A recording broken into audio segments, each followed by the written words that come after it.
સમંદરની, બસ બારી ઉઘાડી નથી અંતરની. સાંભળ સાંભળ વાત કરું એક ડાપણની. સાંભળ વાત કરું એક ડાપણની, ચાલને દોસ્તી કરી લઈએ દર્પણની, પછી ફરી યાદ નહીં રહેશે કોઈ પણની. ચાલ લઈએ એકાદ સેલ્ફી સમજણની, ચાલ લઈએ એકાદ સેલ્ફી સમજણની. સેલ્ફી સમજણની, સેલ્ફી સમજણની, સેલ્ફી સમજણની. તીર્થંકરોનું યથાર્થ તત્વદર્શન. 19મા તીર્થંકર શ્રી મલ્લીનાથ સ્વામીએ એમની દેશનામાં જે મોહની વાત કરી છે એના ઉપર વધારે સાંભળીએ પૂજ્ય ડૉક્ટર નીરુબેન અમીનને. તારો મોહ કેવો છે બધાને સમજાન પાડ. સૌથી વધારે ક્યાં છે, કોની પર છે, એકાદ બે સેમ્પલ બતાડ. સૌથી દુનિયાભરની કોઈ પણ ચીજ આપે ને તો એમાં મોહ નહીં લાગે, પણ ફાઇલ નંબર 2 ને તો છોડે જ નહીં. એ ભયંકર મોહ. મર્યો ગયો. આવ્યો છે કે નથી આવ્યો? ખૂબ જ મોહ. એમ આગો પાછો થાય તોય સહન ના થાય એટલો બધો મોહ. પણ હવે જ્ઞાન પછી ઘણો ફરક પડી ગયો છે એમાં. પછી ઝઘડા એટલા જ થાય. ઝઘડા એટલા થાય, બધું થાય, પણ તોય એના વગર ગમે નહીં. એ મોહ ભારે. ઝઘડે ને પાછું એ જ ગમે, એના વગર ગમે નહીં બીજું કશું. દુનિયાભરની કોઈ વસ્તુ હા, કોઈ ના ગમે. એ તને ખખડાવે ત્યારે શું થાય? ત્યારે થોડી વાર એના પર દ્વેષ આવી જાય, ગુસ્સો આવી જાય, પણ થોડી વાર પછી એમ થાય કે હવે એ તો બિચારો એ કરે, ચાલે, હવે વાંધો નહીં.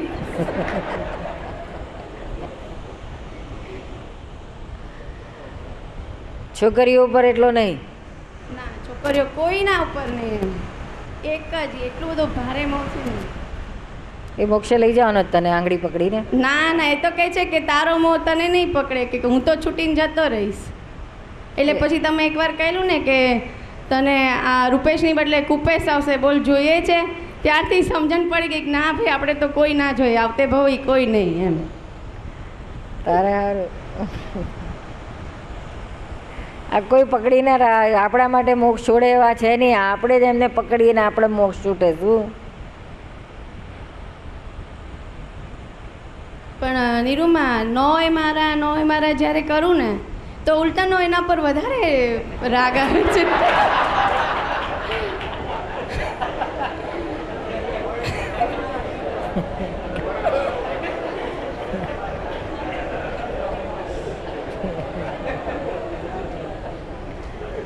મારો કરું તો ઓછું થાય.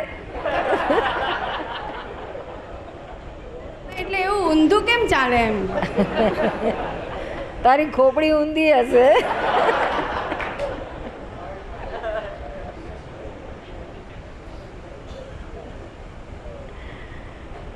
લોકોને છૂટે તો અને વધે. ઊંધું જ છે ને. હવે કે મારો કરી જો તો ઘટે છે કે નહીં, જરા તપાસ કર, ટ્રાય કરી જો. પણ નીરુઆ પછી વધારે ચોટશે તો તમારી જવાબદારી.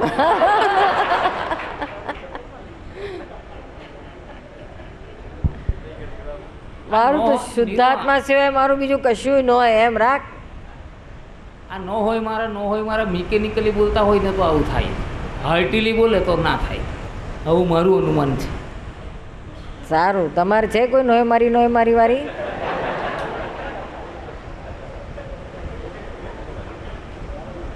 આવી છે? ફાઇલ નંબર 2 નથી આવેલો. એટલે બોલો જે બોલવું હોય.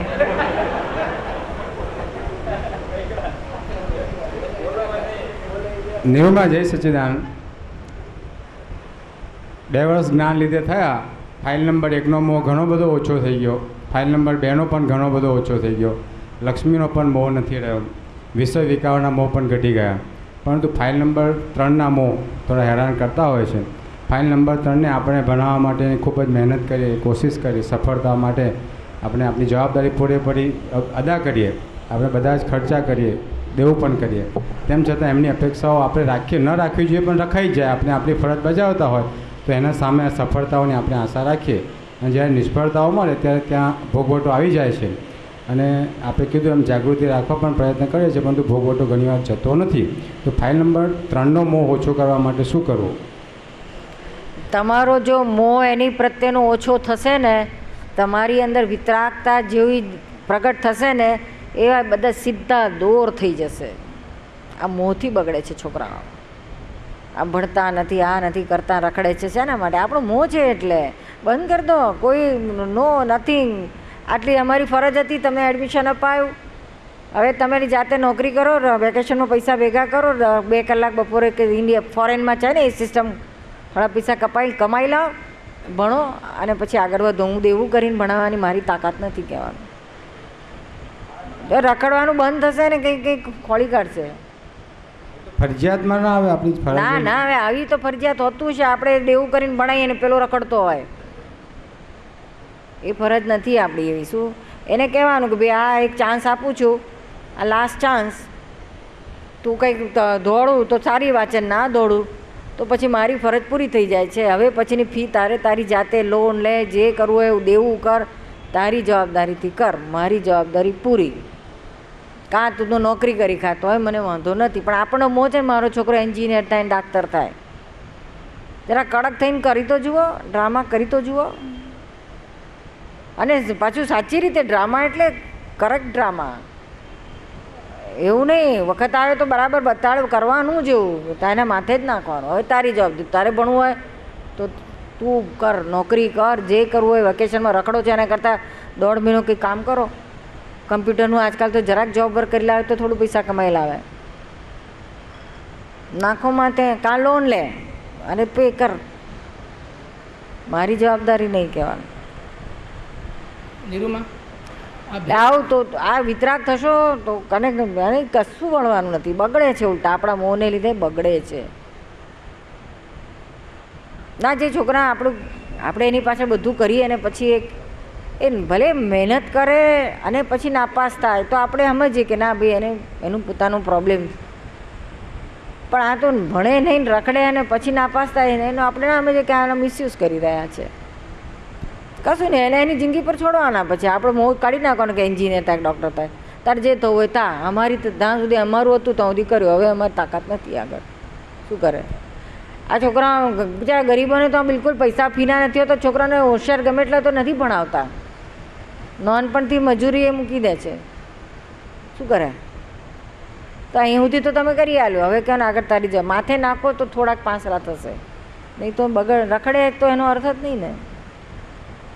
અને એમને ખબર છે, છોકરાઓને ખબર છે કે અમને અમારા માટે મોહ છે, દેવું કરીને અમને ભણાવે છે મા બાપ, તો પછી એ અમે નાપાસ થઈશું ગમે તે કર્યું, ફી તો આપવાના છે ને ક્યાં જવાના છે. એમને મોહ છે જ અમને ભણાવવાનો. એ એમના મગજમાંથી જ્યારે નીકળી જશે કે હવે આવો મોહ નથી રહ્યો, નહીં ભણું તો મારું જ બગડશે, એમનું કંઈ બગડવાનું નથી, તો એ સીધા ચાલશે. આ એમ લોકોની સાયકોલોજી તમે રીડ કરો, નથી કરી શકતા એનો પ્રોબ્લેમ છે. એ તો રીડ કરે જ છે તમારી સાયકોલોજી કે આ તો કરવાના જ છે, ક્યાં જવાના છે. ભણાવશે જ ને, નહીં ભણાવે તો ક્યાં જશે. મા બાપને તો છે જ ને મોહ કે હું એન્જિનિયર થઉં, હું ડાક્ટર થઉં. એ એના મગજમાંથી નીકળી કાઢી નાખો. કઈ ભાઈ કે અમારો મોહ છે નહીં, અમારી જવાબદારી પૂરી થઈ ગઈ. 18 વર્ષ સુધી અમારી જવાબદારી છે, પછી તમે ના કરો તમારી જવાબદારી. ફોરેનની સ્ટાઇલમાં એ લોકો બધી ફોરેનની સ્ટાઇલો પકડે છે, તો મા બાપ કેમ ના પકડે? આ મોહ તમને નહીં પકડવા દેતો, એટલે માર ખાવો પડે છે. થોડું કરો, વેકેશનમાં રખડો છો એના બદલે જાઓ થોડું 2 મહિના નોકરી કરી આવો. કહેવાનું જે મળે મજૂરીની મળે તો મજૂરી, ઘાસ કાપવાની મળે ઘાસ કાપવાની, પૈસા ભેગા કરો. કહેવાનું આ તો બધાને માટે છે. શું આ મા બાપને આવા મોહ ના હોય કે જેથી કરીને છોકરા બગડે. એ પકડી લે છે કે આ અમને ક્યાં જવાના જ છે, પણ એમને મગજ માથા પર આવે ને ટકોરા કે ના હવે અમારે જ કરવું પડશે, નહીં તો અમે નહીં ભણી શકીએ. ભણવા માંડે તો આપણે તૈયારી છે, હા બધું કરશું, બધું કરશું, અમે તમારા માટે એવું કરશું, ડબલ કામ નહીં કરશું.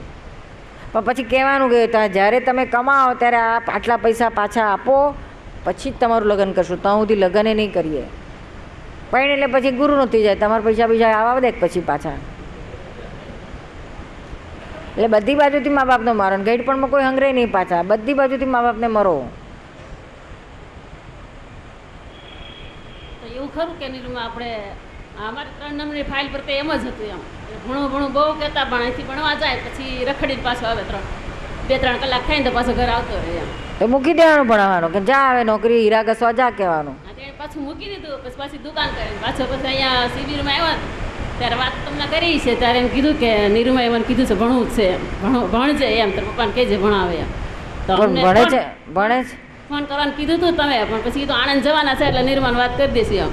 ત્યાં પછી આણંદ કંઈ ટાઈમ મળ્યો નહીં કહેવાનો તમને. પણ ભણે જ ખરો હવે? અત્યારે બેસી ગયો ભણે છે સારું એમ. ભણતો હોય તો ભણવા દે. ભણે છે તમે કીધું પછી ત્યારથી પરીક્ષા આપે છે 12માની એમ. એટલે અમે ચાન્સ આપ્યો શું? ચાન્સ તો આપવો પડે. ખૂબ કર્યું તોય કર્યું. ચાન્સ તો આપવો પડે ને અમારી પાસે આવે એટલે અમારે કહેવું તો પડે અને પકડી લે તો એનું કામ થઈ જાય. અત્યારે સારી રીતે જાય છે. સારી રીતે ભણે છે ને બહુ સારું. નિરૂમા, તો આ જે છોકરાઓની વાત છે તો છોકરાઓ જ્યારે ભણતા ના હોય તો એ વખતે એને લાલ આંખ કરવી કે ઠપકો આપવો એના સારા હેતુ માટે, એના ભવિષ્ય માટે. પણ એ વખતે આપણો મોં ઢાંકવા માટે આપણે દાદાનું પેલું લઈ લઈએ કે છોકરાઓ પ્રેમ સ્વરૂપ છે, એ લોકોને પ્રેમથી જ રાખવા જોઈએ. આપણને ખબર પડતી હોય કે આ આપણી સાયકોલોજી રીડ કરીને આપણો ગેરલાભ ઉઠાવે છે, તો એ વખતે એમને ધમકાવવા જોઈએ કે નહીં ધમકાવવા જોઈએ? કારણ કે આ એક બહુ કોમન એટલીસ્ટ ધમકાવવાની વાત નથી, એને એની સાયકોલોજી ફેરવવાની વાત છે. શું? પણ એ તો ઓલવેઝ આપણી સાયકોલોજીને રીડ કરીને આપણને હા, તો આપણે એમની સાયકોલોજી રીડ કરીને એ પ્રમાણે બિહેવ કરવાનું હોય છે. શું? પણ ત્યારે ફાઇલ નંબર 2 જે છે પૂર્વીનું જે છે એ પછી વચ્ચે આવે કે દાદા આવું તો પછી છોકરા બેવમાંથી આ બેવના હાથમાંથી જશે. છોકરાની બાબતમાં ફાઇલ નંબર 1 અને ફાઇલ નંબર 2 એક મત હોવો જોઈએ. હસબન્ડ વાઈફના જો ડિફરન્સીસ પડે ને તો પતી ગયું. છોકરાઓ તમે જ 2 જણા મળીને પત્તર રગડી નાખો છો. ક્યારે પણ 2 મત કરવાના નથી. બેમાંથી 2 એકબીજાને સંતોષ કરી અને પછી એક મત બહાર લાવવો જોઈએ. એમના દેખતા 2 મત ક્યારેય બહાર આવવા ના જોઈએ. જો આટલું જો ના આવડે તો મા બાપ થવાનું મૂકી દો. એટલે નિરૂમા,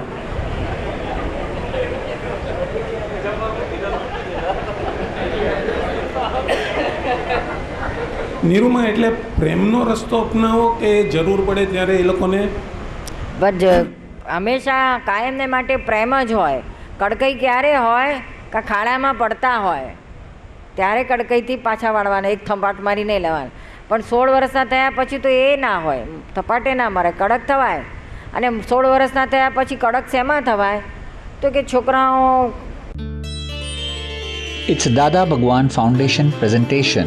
Trimandir Sankul, Adalaj, District Gandhinagar, Gujarat. Phone 9327 010101.